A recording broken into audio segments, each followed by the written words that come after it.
देखिए, अवतल दर्पण द्वारा किरण आरेख की वैल्यू जो है 6 होते हैं।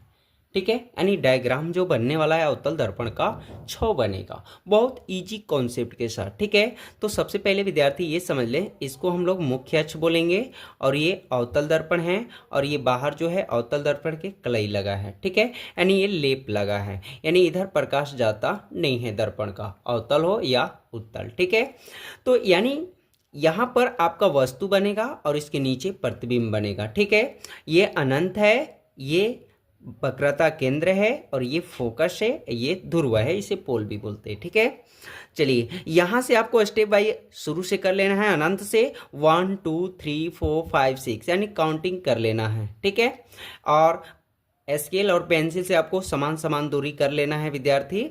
और इसके बाद यहाँ से देखिए वस्तु अनंत से बनेगी 1 2 3 4 5 6 और जस्ट फोकस से आपका प्रतिबिंब यहाँ से 1 2 3 4 5 कर लेना है और 6 केस जो बनेगा पीछे बनेगा इसके। ठीक है, तो यहाँ पर विद्यार्थी आप लोग को समझ में आ गया होगा, 6 जो केस बनने वाला है पीछे बनेगा।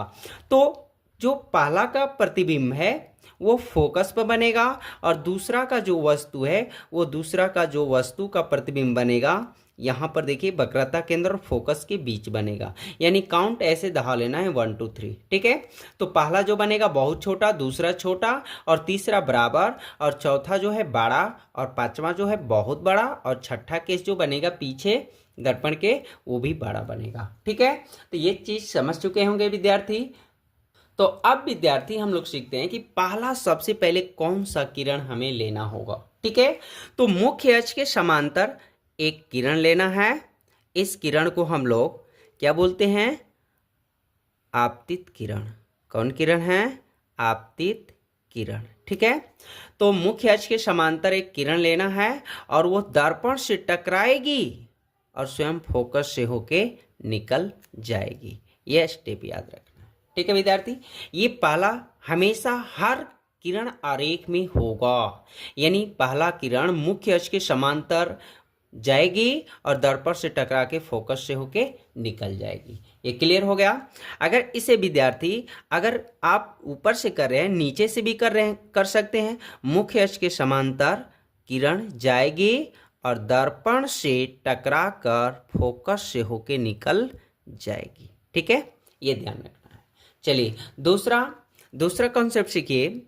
जब कोई वस्तु फोकस से होके जाएगी, जब कोई किरण फोकस से होके जाएगी और वो दर्पण से टकराएगी तो फिर मुख्य अक्ष के क्या हो जाएगी? समांतर हो जाएगी। ये क्लियर हो गया? मुख्य अक्ष की क्या हो जाएगी? समांतर हो जाएगी। चलिए तीसरा स्टेप सीखते विद्यार्थी। जब कोई किरण वक्रता केंद्र से होके जाएगी और दर्पण से टकराएगी तो फिर उसी दिशा में लौट जाएगी। तो यहां पर ध्यान रखना विद्यार्थी, अगर इस तरह से किरण जा रही हैं तो यहां इस तरह भी किरण जा सकती है, यानी जब किरण वक्रता केंद्र से होके जाएगी तो सीधे वो दर्पण से टकरा के वापस लौट जाएगी। ठीक है, तो ये इजी कॉन्सेप्ट है, ये याद रखना है विद्यार्थी। ठीक है, और चलिए हम लोग किरण आरेख पहला हल करते हैं। ठीक है, तो आपको क्या याद करना है? पहला, जब मुख्य अक्ष के समांतर कोई किरण जाएगी तो दर्पण से टकरा के फोकस से होके निकल जाएगी। ठीक है, दूसरा, जब कोई किरण फोकस से होके जाएगी तो दर्पण से टकराकर मुख्य अक्ष के क्या हो जाएगी? समांतर। तीसरा याद रखना है, जब कोई किरण वक्रता केंद्र से होके जाएगी तो वह दर्पण से टकराकर फिर उसी दिशा में लौट जाएगी। ठीक है, तो ये स्टेप भाई ऊपर से भी हो सकते हैं या नीचे से भी। ठीक है, तो चलिए हम लोग किरण आरेख पहला घटना को हल करते विद्यार्थी। तो देखिए यहाँ पे हम लिख चुके हैं, जब वस्तु अनंत पर हो, यानी वस्तु कोई अनंत पर, अनंत का मतलब कोई लिमिट ही नहीं कहाँ वस्तु रखा जा सकता है, तो वस्तु तो दिखाएंगे नहीं विद्यार्थी, वस्तु का वैल्यू ये भी दिखाएंगे नहीं क्योंकि वस्तु है अनंत, इसकी लिमिट ही नहीं है। तो जब कोई अनंत पर रहेगा तो पहला स्टेप पता है विद्यार्थी, मुख्य अक्ष के समांतर किरण होगी। चलिए मुख्य अक्ष के समांतर किरण हो गई तो दर्पण से टकराएगी तो कहाँ निकल जाएगी? फोकस से होके निकल जाएगी। ठीक है, अब यहाँ पर हम लोग को देखना है विद्यार्थी कि अनंत वैल्यू 1 यहाँ था तो फोकस 1 यानी इस पर बनेगा प्रतिबिंब। लेकिन विद्यार्थी वस्तु तो नहीं रख पाएंगे क्योंकि अनंत है, कहाँ रख सकते हैं? अनंत का मतलब कोई लिमिट ही नहीं, कहाँ वस्तु है। तो जब विद्यार्थी ये ध्यान देना कि कोई भी दर्पण बनाना हो या लेंस बनाना हो, जब वस्तु उसकी लेंस पर यानी अनंत पर होगी, दर्पण या लेंस पर, तो उसकी किरण जो है पहला ही स्टेप दोनों में होगा, यानी मुख्य अक्ष के समांतर ही होगी, लेंस बनाना हो या दर्पण बनाना हो, ये ध्यान रखना है। ठीक है, तो लेंस बनाना हो या दर्पण में बनाना हो अनंत पर, तो आपको पहला स्टेप के अनुसार दूसरा भी स्टेप कर लेना है। ठीक है, यानी मुख्य अक्ष के समांतर ही करना है। तो ये मुख्य अक्ष के समांतर हुई, दर्पण से टकराई और फोकस से होके निकल गई। ठीक है, तो इसकी प्रतिबिंब जो बना विद्यार्थी एफ पर बना। तो लिखेंगे क्या? जब वस्तु अनंत पर रहे तो प्रतिबिंब की स्थिति जो है एफ पर बनेगा, जिसका प्रतिबिंब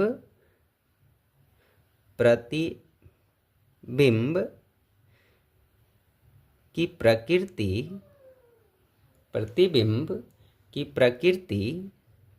क्या होगा? वास्तविक एवं उल्टा होगा, तथा प्रतिबिंब की जो वैल्यू है वस्तु के बहुत छोटा होगी। आकार इनका क्या होगी? बहुत छोटा होगा। ठीक है, तो आपको एक विद्यार्थी बता दें, घटनाएं जो है 1 से 5 तक जो है इनके पूरे वास्तविक और उल्टा बनेंगे। प्रतिबिंब की प्रकृति जो होगी 1 से 5 तक वास्तविक और क्या बनेगी? उल्टा बनेगी। और छठा केस जो है विद्यार्थी आभासी एवं सीधा बनेगा। याद रखना, 1 से 5 तक जो किरण हम लोग दहाए हैं विद्यार्थी, उसका प्रतिबिंब जो है प्रकृति वास्तविक और क्या बनेगा? उल्टा। तो अब विद्यार्थी हम लोग दूसरा स्टेप सीखते हैं। जब वस्तु अनंत और वक्रता केंद्र के बीच हो, वस्तु देखिए कहाँ रखने के लिए शामिल कर दिया, अनंत और वक्रता केंद्र के बीच। यहाँ वस्तु हो गई, तो यहाँ पे वस्तु हो गई, तो इस वस्तु का नाम ए बी से नामकरण कर देंगे। तो पहला स्टेप पता है विद्यार्थी, मुख्य अक्ष के क्या खींचना है? समांतर, और मुख्य अक्ष के समांतर खींचना है और दर्पण से टकराएगी तो फिर कहाँ निकल जाएगी? फोकस से होके निकल जाएगी। तो इस तरह आपको फोकस से कर देना है। ठीक है, चलिए अब थोड़ा सा ध्यान देना है विद्यार्थी कि इसके प्रतिबिंब कहाँ बनेगा। 1 2 यहाँ आ रहा है, तो 1 2 यानी प्रतिबिंब यहाँ बनेगी इसके बीच में। ठीक है, तो यहाँ पर अब हम लोग को ध्यान देना है कि अगर हम लोग वक्रता केंद्र इस रूप में खींचते हैं इस तरह, तो नहीं बन पाएगा क्योंकि दूसरा प्रतिबिंब यहाँ आ रहा है। तो अब यहाँ पर ध्यान देना है विद्यार्थी कि प्रतिबिंब की वैल्यू जो निकालेंगे हम लोग यहाँ से गुजारेंगे। ठीक है, और यहाँ से जब गुजार रहे हैं, एफ से गुजार रहे हैं, तो देखिए 2 नंबर यहाँ नहीं है क्योंकि 2 नंबर यहाँ आ रहा है, तो इसलिए हम लोग किससे गुजारेंगे? दूसरा किरण वक्रता केंद्र से। ये क्लियर हो गया? चलिए, तो हम लोग वक्रता केंद्र से इसे गुजार देते हैं विद्यार्थी। ठीक है, तो आप लोग पेंसिल स्केल का यूज करना। देखिए यहाँ थोड़ा दिक्कत हो रहा है और समान दूरी आप लोग लेना। तो देखिए ये हो गया विद्यार्थी, यहाँ पर सी है, तो यहाँ पर देखिए कट बिंदु हो गया, तो वक्रता केंद्र से जो किरण जाएगी फिर उसी दिशा में लौट जाएगी। ठीक है, तो यहाँ बिंदु कट हो गई भैया। तो यहाँ पर आपको क्या करना है विद्यार्थी? ए डैश और नाम रख देना है बी डैश, यानी 2 नंबर 1 2 आ गया। तो ये काउंट याद रखना है। तो लिखेंगे क्या विद्यार्थी? देखिए लिखेंगे, यहाँ पर लिख देते हैं, नीचे जगह नहीं है। तो जब वस्तु अनंत और वक्रता केंद्र के बीच रहें तो प्रतिबिंब की स्थिति, प्रतिबिंब वक्रता केंद्र और फोकस के बीच बनेगा। जिसका प्रतिबिंब की प्रकृति क्या होगी, वास्तविक एवं उल्टा होगा, तथा प्रतिबिंब की जो प्रकृति है, आकार जो है, वस्तु के क्या होगा, छोटा होगा।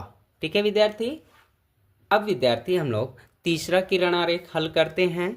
जब वस्तु वक्रता केंद्र पर हो, यानी वस्तु अब कहाँ होनी चाहिए, वक्रता केंद्र पर। देखिए सेट हो गए, तो वस्तु वक्रता केंद्र पर हो गई, तो पहला किरण पता है प्रत्येक मुख्य अक्ष के समांतर जाएगी और दर्पण से टकराकर फोकस से होके निकल जाएगी। ठीक है, यहां पर ऐसे कर लिए हम लोग। अब देखना है विद्यार्थी, काउंट जो था 3 है, 1 2 3, तो 1 2 3 यानी यहीं पर बन रहा है। तो अब यहां पर दूसरा किरण सोचने वाली बात है विद्यार्थी कि फोकस से होके जाएगा कि वक्रता केंद्र से। तो वक्रता केंद्र से तो बनेगी नहीं, वस्तु स्वयं उसी पर है, तो यानी वक्रता केंद्र पर जाएगी नहीं, तो फिर किस पर जाएगी, दूसरी किरण फोकस से होके जाएगी। ये ध्यान रखना, यानी नंबर को गिन के ही आप दूसरा किरण को हल कर सकते विद्यार्थी कि फोकस से होके दूसरा किरण जाएगी कि वक्रता केंद्र से। तो यहाँ पर तो वक्रता केंद्र से जाएगी नहीं, क्योंकि इसी पर स्वयं वस्तु रखी गई है, तो कैसे हम लोग खींच सकते हैं, ऐसे खींचा जाएगा, प्रॉब्लम हो जाएगा। ठीक है, यानी हमारा दूसरा किरण जो है विद्यार्थी फोकस से होके जाएगी। तो जब कोई किरण फोकस से होके जाएगी तो दर्पण से टकराकर विद्यार्थी बताइए मुख्य अक्ष के क्या हो जाएगी, समांतर हो जाएगी। ये क्लियर हो गया। और यहाँ पर देखिए थोड़ा सा कट वैल्यू यहाँ ही हो गए, लेकिन हम लोग का कट वैल्यू 3 यहाँ आना चाहिए, 1 2 3। ठीक है, तो थोड़ा पेंसिल्स के सहारे आप यूज करना विद्यार्थी। ठीक है, अच्छे से यहाँ कट होना चाहिए। ठीक है, चलिए क्लियर हो गया। यहाँ आपका प्रतिबिंब बन गया A डैश B डैश। ठीक है, तो लिखेंगे क्या विद्यार्थी, लिखेंगे यहीं कि जब वस्तु वक्रता केंद्र पर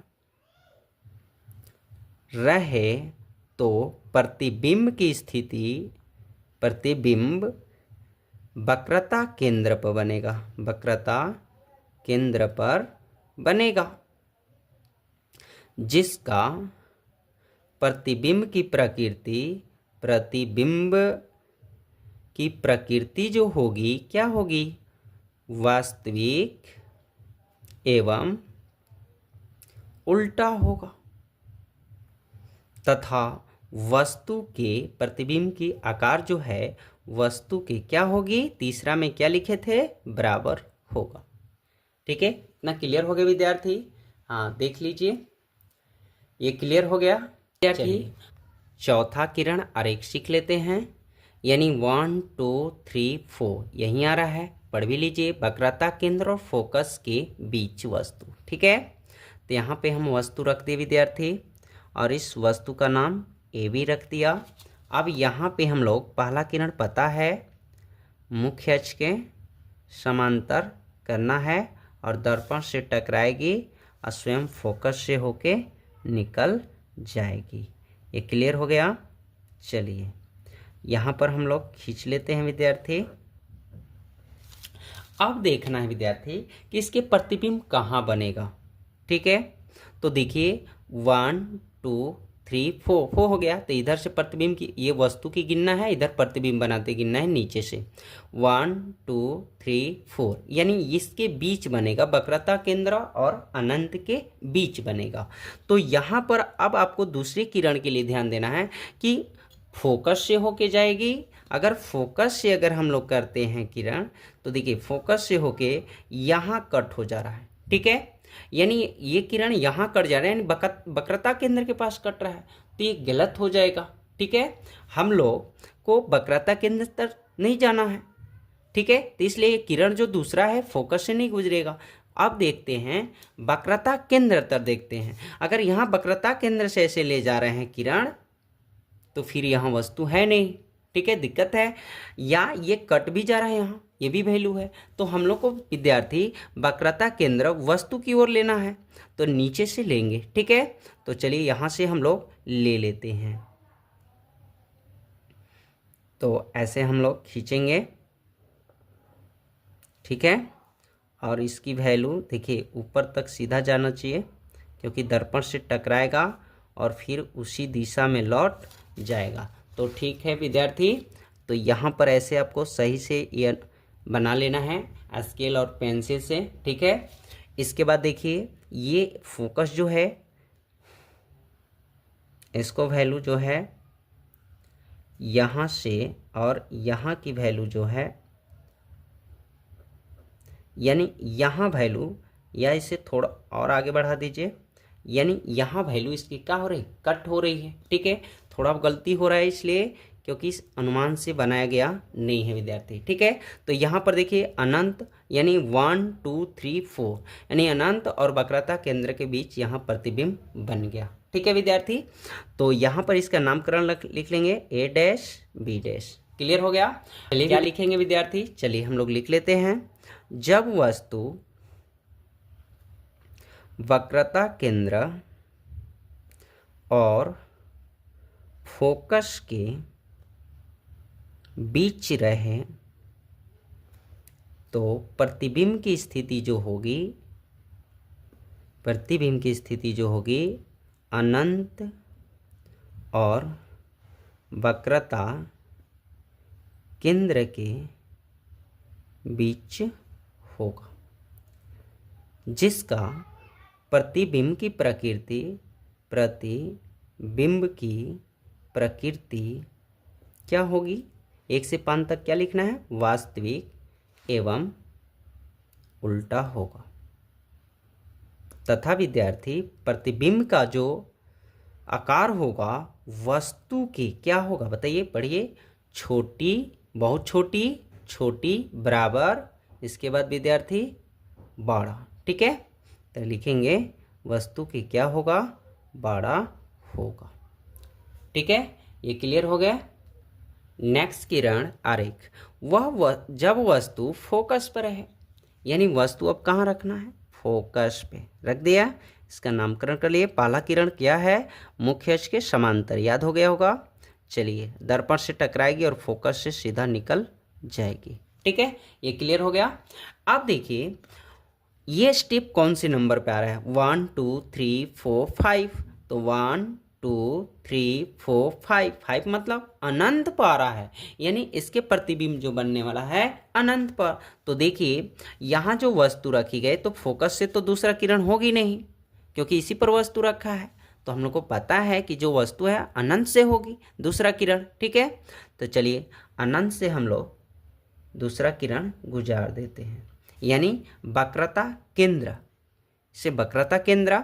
तो वक्रता केंद्र से दूसरा किरण, पता है कि जब कोई किरण वक्रता केंद्र से होके जाएगी तो दर्पण से टकराकर फिर उसी दिशा में लौट जाएगी। तो इसके की जो किरण वैल्यू बनने वाला है प्रतिबिंब, अनंतर जाएगी, यानी ये किरण और ये किरण कभी मिलेगी, प्रतिच्छेद करेगी नहीं। ठीक है, तो लिखेंगे क्या हम लोग विद्यार्थी, लिखेंगे जब वस्तु फोकस पर रहे तो प्रतिबिंब की स्थिति जो होगी अनंत पर होगी। कहाँ होगी, अनंत पर होगी।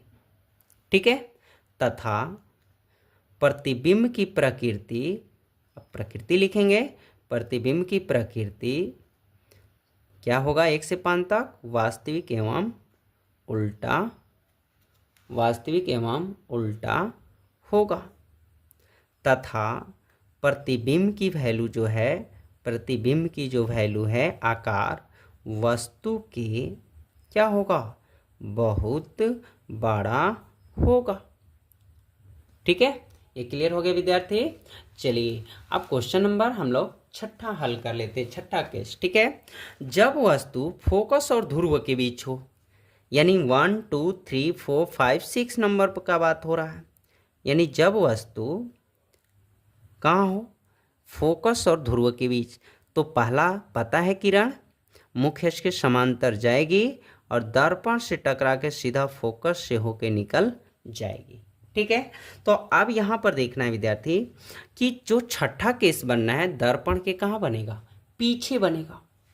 तो दूसरा किरण जो गुजारना है विद्यार्थी, किससे गुजारेंगे, फोकस से तो नहीं निकालेंगे ना, फोकस से नहीं निकलेगा क्योंकि ये नीचे हो जा रहा है। तो हम लोग को पता है कि दूसरा किरण किससे जाएगी, वक्रता केंद्र से। ठीक है, चलिए तो ये कर देते हैं विद्यार्थी। तो जब कोई किरण यहाँ पर ये चीज हो गया, ये रिटर्न हो गया।